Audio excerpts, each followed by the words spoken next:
Hello, welcome to the Frostbox Labs channel again.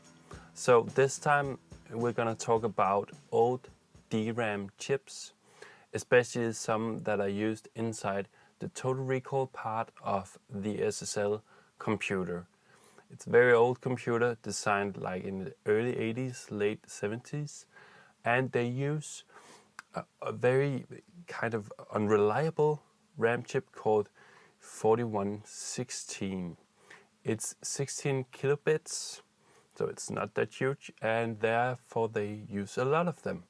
And they are known to go bad. But the thing is, when you see your Total Recall screen and it's bad, you don't know which of the 2x16 4116 DRAM chip is bad. So therefore today I will show you I've built a DRAM tester especially for this weird chip. So what I see is it I'm talking about, it's this one. As you can see, this one is produced in 8407, very close to my birthday actually. And it's the type 4116 from the manufacturer, STC. 2N, I think that is like the speed grade. This is probably the 20 nanosecond speed grade, which means it can like read part of like the address column or the row in only 20 milliseconds. I think an entire like read or write cycle to one address takes approximately around half a microsecond.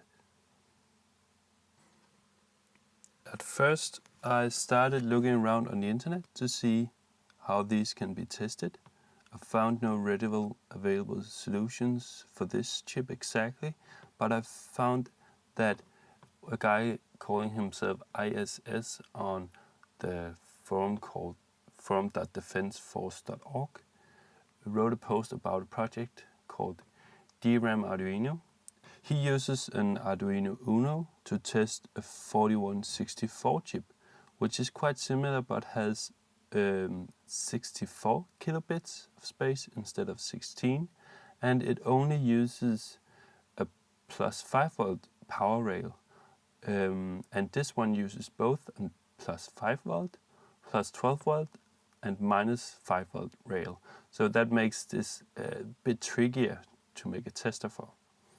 So we will use this Arduino Nano. It has a plus 5 volt out, and it just gets the power from the USB. It can be programmed, and we can read out a serial protocol here, so it can tell us if it fails at which address the RAM test failed.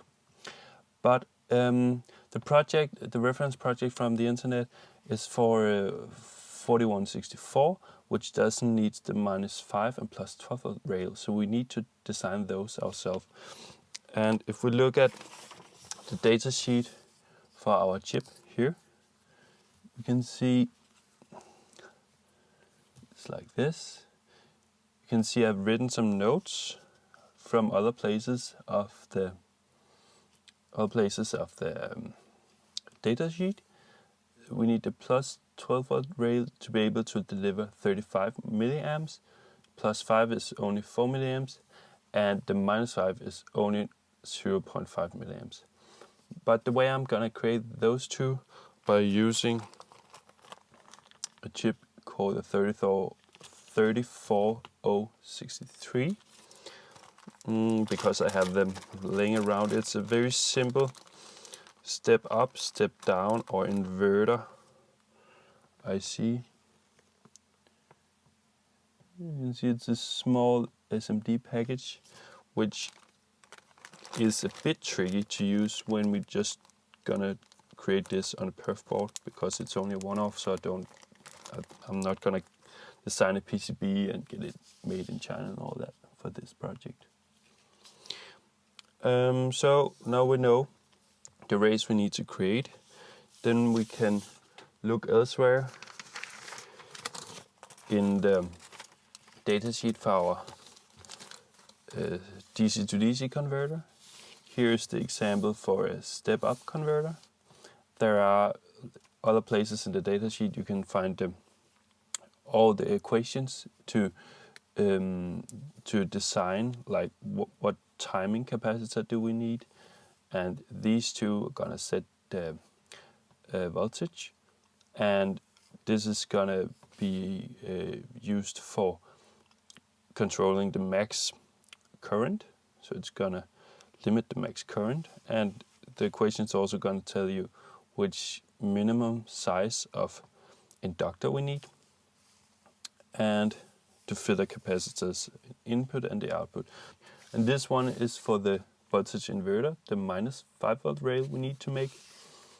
It's pretty much the same, but it's kind of inversed. The way it creates the -5 volt is using the inductor to ground and then reversing, of course, the Schottky diode, as well as you have to remember to reverse the capacitors and also the two resistors here.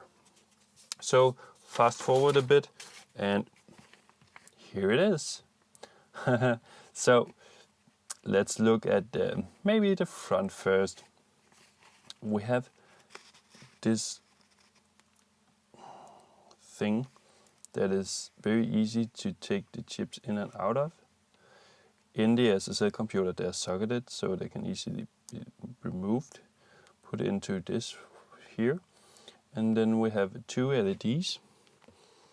If we give power to the unit like this, it will boot. Then it will start the test. It blinks a lot.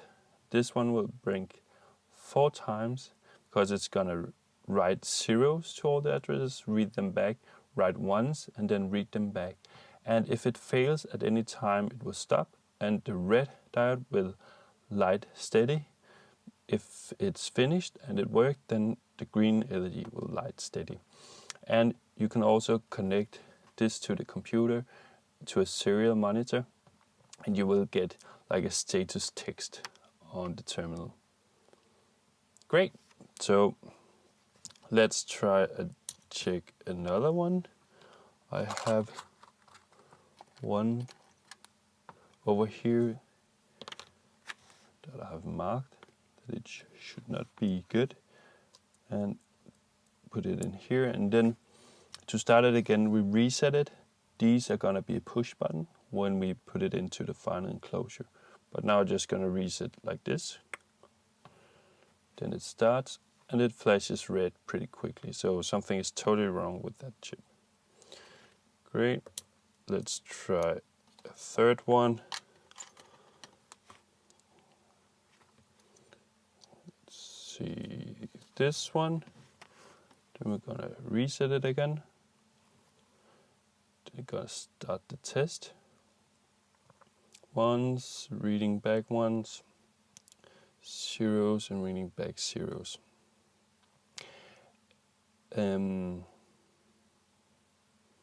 Yep, and it's done. Great. Let's have a look on the back side of the unit. At first it is quite messy because we have over here, we have the Stepup converter. See the IC in the middle?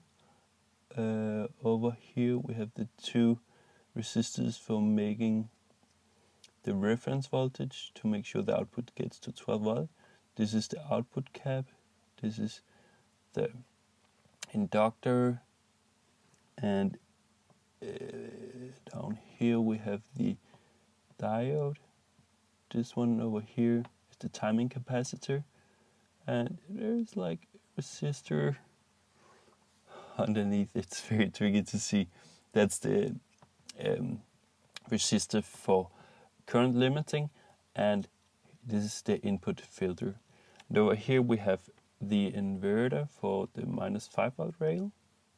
Over here we have the diodes, the status diodes with the resistors. Over here is all the connections between the Arduino and the socket here. And then the software is based on the software found on the webpage. I'm gonna link it in below. And it's only slightly modified in that the software was made to test 2 types. I've removed the option for that. This tester only does 4116 DRAM chips.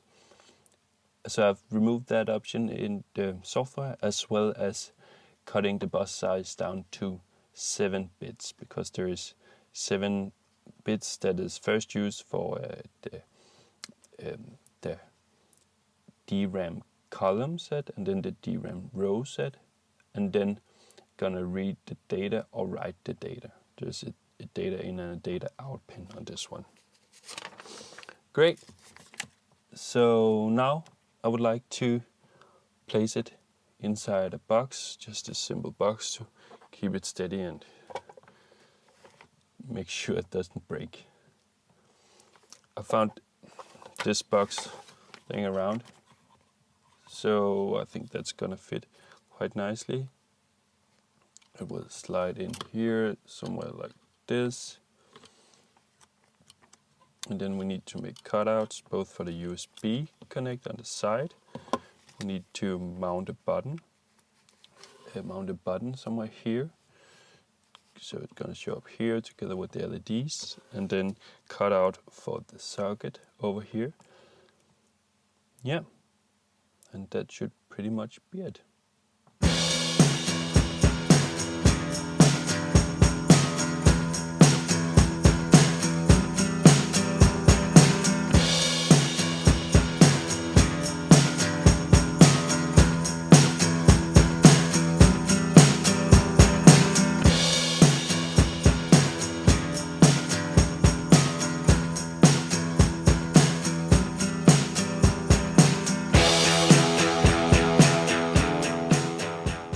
So I just wanted to show what those DRAM chips are used for.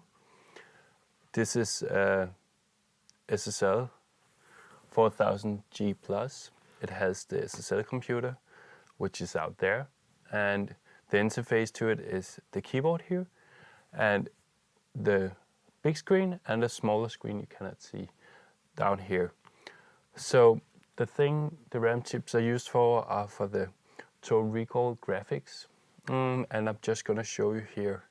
So if we're gonna try to recall the console, we can press play setup and it will recall the LG recall. Let's try that. Now it writes loading Total Recall. That's kind of talking with the Total Recall part of the computer. And now it asks for some options, and the display changes information. If we just press A and execute, it will start to try to recall the channels and show this wonderful RGB graphics. If we push the fader for channel 24, it's the channel right here, you can see when I move the small fader, it follows on the screen up here.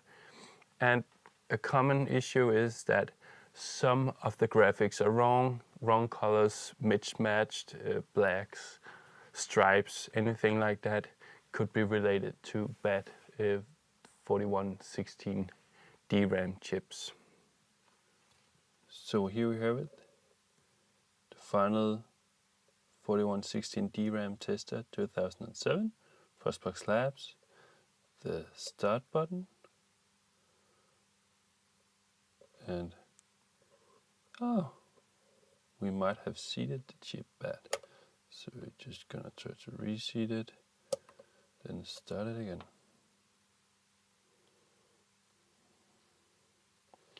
As you can see, it's pretty nice small box. A bit rough cutouts, I would say, but should do the job just fine. So I hope you liked this video about the DRAM tester. Let me know if you want the schematics. I can create those. I haven't really created those. It's just like notes on a piece of paper. It's pretty simple except for the DC converters. But hope you liked it and see you soon. Bye.